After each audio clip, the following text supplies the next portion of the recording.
नमस्कार दोस्तों, स्वागत है आपका डेली न्यूज एनालिसिस में। This video series is presented to you by Ethic IAS. इस वीडियो सीरीज में हम आपके लिए लेकर आए हैं करंट अफेयर्स जो आपके यूपीएससी और स्टेट एग्जामिनेशंस में बेनिफिशियल रहेंगे। आज है 17 अक्टूबर 2022 और आज हम करने वाले हैं 3 न्यूज़ का एनालिसिस। सबसे पहले हम पढ़ेंगे चाइना की वुल्फ वॉरियर डिप्लोमेसी के बारे में, जो जीएस के सेकंड पेपर से संबंधित है, इंटरनेशनल अफेयर्स का टॉपिक है और प्रीलिम्स एग्जाम के लिए इंपॉर्टेंट है।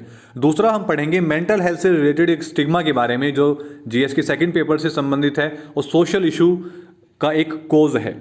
तीसरा हम पढ़ेंगे जीआई स्टेटस के बारे में, ये आपके प्रीलिम्स एग्जाम के लिए इंपॉर्टेंट है। वीडियो में आगे बढ़ने से पहले मैं आपसे रिक्वेस्ट करूंगा कि आप इस चैनल को सब्सक्राइब कीजिए और बेल आइकन जरूर दबाइए ताकि आपको नोटिफिकेशन मिल सके। अब बात करते हैं अपनी पहली न्यूज़ के बारे में। तो देखिए, आज हम इस आर्टिकल में ये पढ़ने वाले हैं कि चाइना की जो वुल्फ वॉरियर डिप्लोमेसी है वो बेसिकली क्या है, वो कब शुरू की गई थी, इनका गवर्नेंस स्टाइल कैसा है। देखिए, चाइना के जो प्रेसिडेंट है शी जिनपिंग, इनके राज में, इनके गवर्नेंस में चाइना ने एक यूनिक स्टाइल विटनेस किया है गवर्नेंस का, जो कि इनके रिसेंट के चाइनीज़ लीडर्स से काफ़ी ज़्यादा अलग है। चाइना की जो पोजीशन है वर्ल्ड अफेयर्स में वो काफ़ी ज़्यादा बदली है अंडर प्रेसिडेंट डोनाल्ड ट्रंप, क्योंकि इन दोनों के क्लैशेस काफ़ी ज़्यादा रहे हैं चाइना और अमेरिका के जब ट्रंप प्रेसिडेंट थे। और चाइना ने बेसिकली एडवोकेट किया है इंटेंसिव अप्रोच को। चाइना के जो प्रेसिडेंट है जी ने, इन्होंने पर्टिकुलरली एक बहुत ही इंटेंसिव अप्रोच अपनाई है, चाहे इन्हें अपने डोमेस्टिक इश्यूज़ को हैंडल करना हो या फिर किसी इंटरनेशनल इशू को हैंडल करना हो, जिसे द वुल्फ वॉरियर स्टाइल कहा जाता है चाइनीज़ डिप्लोमेसी का, जो पर्टिकुलरली बहुत ज़्यादा अटेंशन अट्रैक्ट करती है अपने हर एक स्टेप के बाद। अब ये जो वुल्फ वॉरियर डिप्लोमेसी है, इसका मतलब क्या होता है? देखिए, ये जो टर्म है ये सबसे ज़्यादा पॉपुलर हुई है जब से शी जिनपिंग जो है वो प्रेसिडेंट बने हैं। तो तब से ये वुल्फ वॉरियर डिप्लोमेसी की जो टर्म है ये बहुत ज़्यादा पॉपुलर हुई है, क्योंकि इनकी जो चाइनीज़ गवर्नमेंट की टैक्टिक रही है ये रही है कि ये अपनी आइडियोलॉजी को एक्सटेंड करें चाइना से बाहर भी, और जो वेस्ट हैं उसको काउंटर कर सकें, अपने आप को डिफेंड कर सके थ्रू दिस पॉलिसी। ये कोई एक ऑफिशियल टर्म नहीं है कि ऑफिशियली चाइना ने डिक्लेयर किया हो कि वो वुल्फ वॉरियर डिप्लोमेसी को फॉलो कर रहे हैं। ये एक अनऑफिशियल टर्म है जो ज़्यादा एग्रेसिव है और कन्फ्रंटेशनल है। कम्युनिकेशन की बात कर लें या फिर आप चाइनीज़ डिप्लोमेट्स के एक्शंस को देख लें जो पिछले 10 सालों में रहे हैं। अगर हम बात करें 2015 में, तो एक चाइनीज़ फिल्म आई थी जिसका नाम था वुल्फ वॉरियर, जो इसके जो सीक्वल्स हैं ये एक इंस्पिरेशन का काम करते हैं इस टर्म के लिए, क्योंकि इसके अंदर भी इसी तरीके के स्टेप्स लिए गए हैं जैसे उस फिल्म की थीम दिखाई गई है। उस फिल्म की जो थीम रही है वो रही है एक नेशनलिस्ट थीम। उसके जो डायलॉग्स रहे हैं वो मेनली इस चीज़ पर फोकस करते हैं कि जो चाइनीज़ फाइटर्स हैं वो फ्रीक्वेंटली किस तरीके से फेस ऑफ करते हैं वेस्टर्न मर्सनरीज के साथ। तो इसी तरीके से चाइना भी एक बहुत ही एग्रेसिव नीति को अपनाते हुए आगे बढ़ रहा है।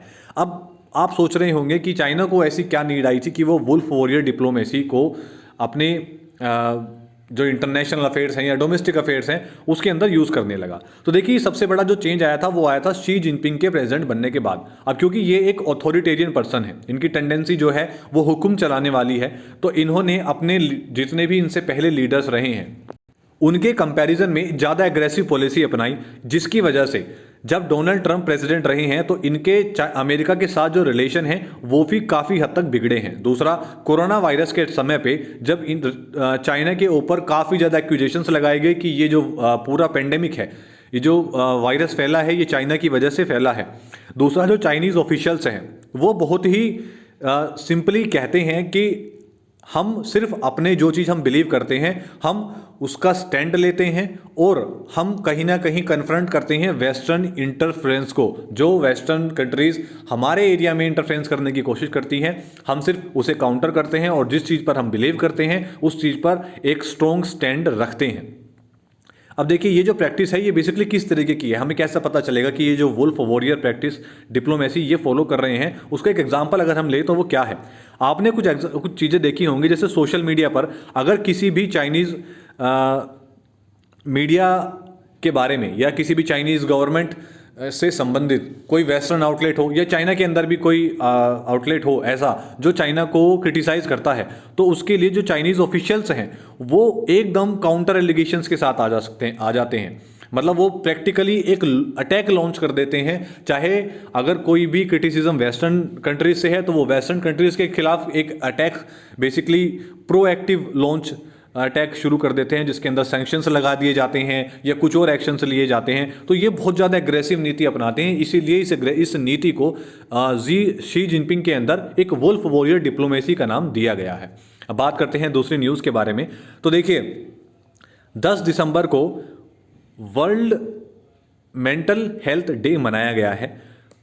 तो 10 अक्टूबर को ये वर्ल्ड मेंटल हेल्थ डे बनाया गया है। तो उस दिन लैंसेट कमीशन ने ये एड्रेस किया है सभी देशों को कि वो अपने देश में जो मेंटल हेल्थ से रिलेटेड स्टिग्मा है या उनके देशों में जो एक डिस्क्रिमिनेशन किया जा रहा है मेंटल हेल्थ पेशेंट्स के साथ, उसको ख़त्म करे, उसको कम करने की ज़रूरत है और रेडिकल एक्शंस लेने की ज़रूरत है, क्योंकि ये इतनी तेज़ी से फैलता जा रहा है कि बहुत ज़्यादा लोग इससे ग्रसित हो चुके हैं। अब मेंटल हेल्थ बेसिकली क्या है? देखिए मेंटल हेल्थ एक स्टेट है वेलबींग की, जिसके अंदर कोई भी इंडिविजुअल जो है वो अपनी खुद की एबिलिटीज़ को पहचान सकता है अगर वो मेंटली स्टेबल है, वो मेंटली अपने कंट्रोल में है, जिसमें वो उसकी नॉर्मल जो लाइफ है, जिसके अंदर देखिए लाइफ में स्ट्रेस आपकी हमेशा रहेगी, क्योंकि आप कोई भी काम करने जाते हैं, कभी वो आपके अनुरूप होता है, कभी नहीं होता है। तो जब वो आपके अनुरूप नहीं होता, जब लाइफ आपके हिसाब से नहीं चल रही होती, तो स्ट्रेस और एंजाइटी की सिचुएशंस हमेशा बनती हैं। लेकिन इसे एक स्टिग्मा बना देना वो अपने आप में काफ़ी ज़्यादा गलत है।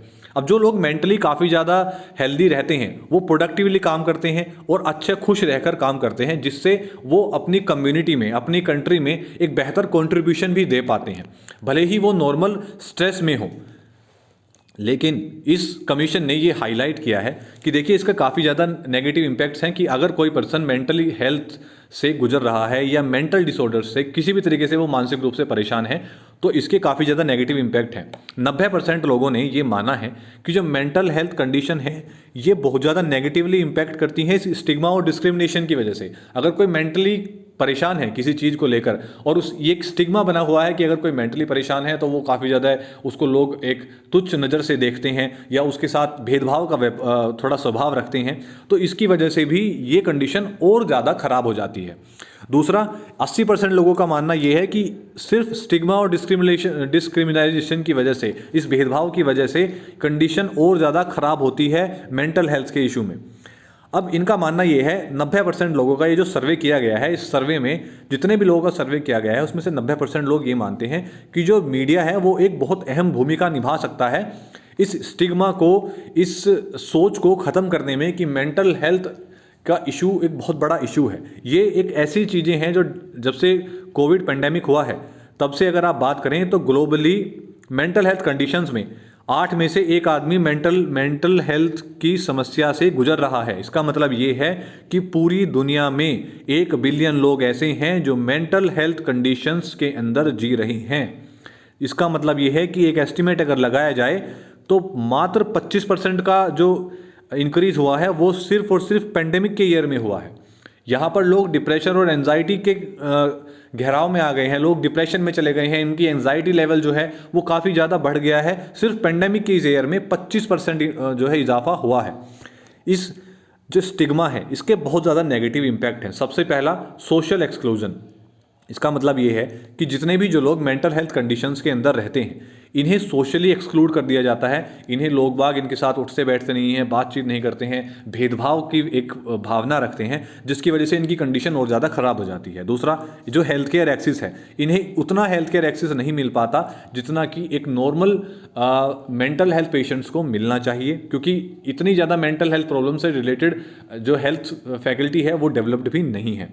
एम्प्लॉयमेंट की अगर बात करें तो जैसे देखिए, अब अगर हम सिर्फ भारत की बात करें तो भारत के अंदर एम्प्लॉयमेंट इशू बहुत ज़्यादा है, तो ऐसे में मेंटल हेल्थ इशू होना काफ़ी ज़्यादा है। अगर आप जहां खुद आप पढ़ाई कर रहे हैं, अगर आप अपने आसपास के बच्चों में देखेंगे तो आप देखेंगे कि कुछ लोग मेंटली काफ़ी ज़्यादा परेशान हैं। वो काफ़ी लंबे समय से पढ़ाई कर रहे हैं या फिर वो किसी चीज़ के लिए मेहनत कर रहे हैं लेकिन सिलेक्शंस नहीं हो पा रहे हैं।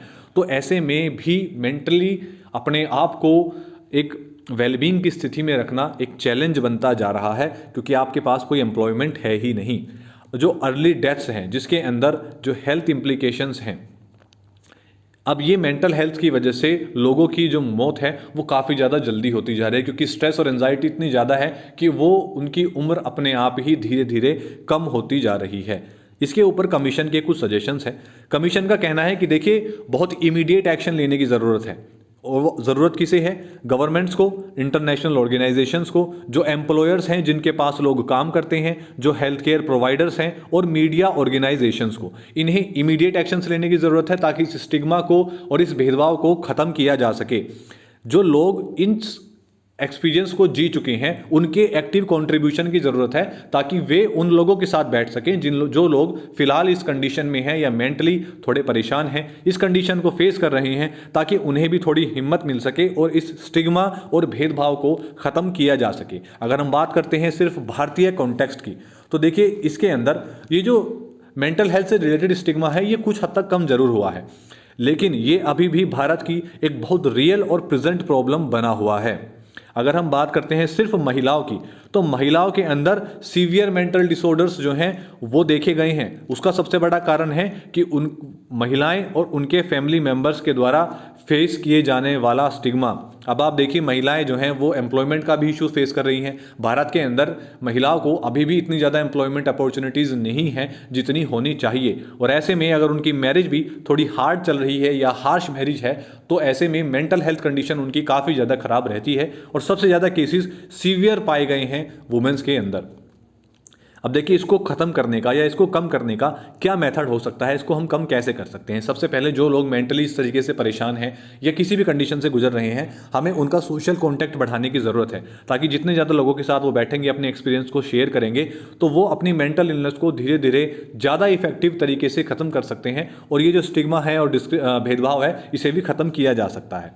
अब सभी कंट्रीज़ के अंदर एक एक्शन लेने की ज़रूरत है कि जितने भी सुसाइड्स के खिलाफ सुसाइड्स को डीक्रिमिनलाइज कर दिया जाए, ताकि इसके खिलाफ जो एक भेदभाव या एक स्टिग्मा बना हुआ है, एक सोच बनी हुई है लोगों की कि ये गलत है सुसाइड के खिलाफ, ये जब ख़त्म होगी तो धीरे धीरे ऐसे चांसेस भी कम होने लगेंगे। जो एम्प्लॉयर्स हैं वो अपने एजुकेशन अपॉर्चुनिटीज़ बेहतर प्रोवाइड करवाएं, अपनी उनके यहाँ पर जो लोग काम कर रहे हैं या जो लोग पढ़ाई कर रहे हैं उनके लिए एक वर्क पार्टिसिपेशन अच्छा हो और इस तरीके की अपॉर्चुनिटी दी जाए कि अगर वो जॉब छोड़ते हैं तो उन्हें दोबारा काम पर ले लिया जाए या उन्हें दोबारा वर्क प्रोवाइड कर दिया जाए। अगर हम बात करते हैं कि ये जो रिपोर्ट जारी की है ये किसने जारी की है, ये की है लैंसेट कमीशन ने। ये कमीशन क्या है? देखिए लैंसेट एक ग्लोबल हेल्थ कमीशन है। इसके अंदर 30 academics, policy makers, health system stakeholders जो 18 कंट्रीज से आते हैं ये लोग होते हैं और ये कमीशन रिव्यू करता है करंट नॉलेज को, जो कि नई इंपीरियल वर्क पर काम करता है और ऑफर करता है पॉलिसी रिकमेंडेशंस को, ताकि हेल्थ से रिलेटेड इश्यूज को धीरे धीरे ख़त्म किया जा सके और एक बेहतर दुनिया बनाई जा सके जिसके अंदर लोग एक हेल्दी और वेलबींग वाले एनवायरनमेंट में रह सकें। बात करते हैं अपनी तीसरी न्यूज़ के बारे में। तो देखिए जीआई टैग के बारे में आप सभी लोग जानते होंगे। जीआई टैग जो किसी भी एक पर्टिकुलर ज्योग्राफी के अंदर किसी पर्टिकुलर चीज़ को दिया जाता है कि उसकी स्पेशलिटी के लिए। जैसे अगर हम बात करें इस समय अवार्ड घोषित किए गए हैं फूड कैटेगरी, एग्रीकल्चर कैटेगरी और कई सारी कैटेगरीज के अंदर। तो फूड कैटेगरी में हैदराबादी हलीम बाग ये पॉपुलर डिश है जो मोस्टली कंज्यूम की जाती है रमज़ान के अंदर। इन्हें प्राइज़ मिला है। उड़ीसा की कांधामल हल्दी को उसकी हीलिंग प्रॉपर्टीज़ के लिए मोस्ट पॉपुलर जीआई का टैग मिला है और ये मिला है हल्दी को फूड कैटेगरी के अंदर और हलीम को मिला है फूड कैटेगरी के अंदर। जो फूड कैटेगरी के अंदर मिला है हैदराबादी हलीम को और हल्दी को मिला है आपका एग्रीकल्चर कैटेगरी के अंदर। अब जो हैदराबादी हलीम है ये बेसिकली 17 फूड आइटम्स को बीट कर विनर बना है, जिसके अंदर भारत के जो जीआई टैग्स के अंदर इंक्लूडेड हैं रसगुल्ला है, बीकानेरी भुजिया है या आपके रतलामी सेव है। सिमिलरली इसी तरीके से हैंडक्राफ्ट कैटेगरी के अंदर तंजावुर आर्ट प्लेट जो तमिलनाडु में स्थित है इन्हें ये प्राइज़ मिला है। दूसरा मैन्युफैक्चरिंग कैटेगरी के अंदर मैसूर सैंडल सोप जो कर्नाटका में स्थित है इन्हें प्राइज़ मिला है और उत्तर प्रदेश में स्थित नेचुरल कैटेगरी में चूना बलुआ पत्थर को ये प्राइज़ मिला है। ये जो प्राइज़ है ये दिया जाता है ministry of commerce and industry के द्वारा। जीआई स्टेटस की अगर हम बात करें तो ये एक ज्योग्राफिकल इंडिकेशन है जिसके अंदर ये साइन रहता है प्रोडक्ट्स के ऊपर कि ये पर्टिकुलर किस ज्योग्राफिकल ओरिजिन का है और ये क्या क्वालिटीज़ पोजेस करता है, इसकी रेप्यूटेशन क्या है, इसका ओरिजिन कहाँ से हुआ है। जीआई की तरह फंक्शन करने के लिए किसी भी प्रोडक्ट को उसके ऊपर एक आइडेंटिटी मार्क होना बहुत ज़रूरी है, जो ये डिफाइन करेगा कि ये जो प्रोडक्ट है इसका ओरिजिनेट कहाँ से हुआ है, ये क्या क्वालिटीज़ पोजेस करता है और इसका गिवन प्लेस क्या है। तो ये था जीआई के बारे में। और ये जान लेना जरूरी है कि किस तरीके से अकोड किया जाता है और रेगुलेट किया जाता है ज्योग्राफिकल इंडिकेशंस को, किन परिस्थितियों में या किन प्रोडक्ट्स को जीआई टैग दिया जाता है। देखिए, ज्योग्राफिकल इंडिकेशन टैग जो है ये बेसिकली कवर करता है कंपोनेंट्स को इंटेलेक्चुअल प्रॉपर्टी राइट्स के, जिसे आईपीआरस कहा जाता है, जो कि under Paris convention for the protection of industrial property के अंडर आते हैं। अगर हम बात करते हैं इंटरनेशनल लेवल पे, तो जीआई टैग जो है ये गवर्न किए जाते हैं वर्ल्ड ट्रेड ऑर्गेनाइजेशन के द्वारा, जिसका एक एग्रीमेंट साइन है इनका trade related aspects of intellectual property rights, जिसे ट्रिप्स कहा जाता है। भारत के अंदर जो ज्योग्राफिकल इंडिकेशंस हैं इनका रजिस्ट्रेशन एडमिनिस्टर किया जाता है geographical indications of goods registration and protection act 1999 के थ्रू, जो कि सितंबर 2003 से लागू किया गया था। सबसे पहला जीआई टैग जो भारत के अंदर दिया गया था वो दिया गया था दार्जिलिंग चाय को, जो 2004 और 5 में दिया गया था दार्जिलिंग टी को। तो आज के लिए सिर्फ इतना ही। वीडियो आपको कैसे लगी इसके बारे में कमेंट डाउन जरूर कीजिएगा और वीडियो को लाइक कीजिए, शेयर कीजिए, चैनल को सब्सक्राइब कीजिए और नोटिफिकेशन के लिए बेल आइकन दबाना मत भूलिएगा। धन्यवाद।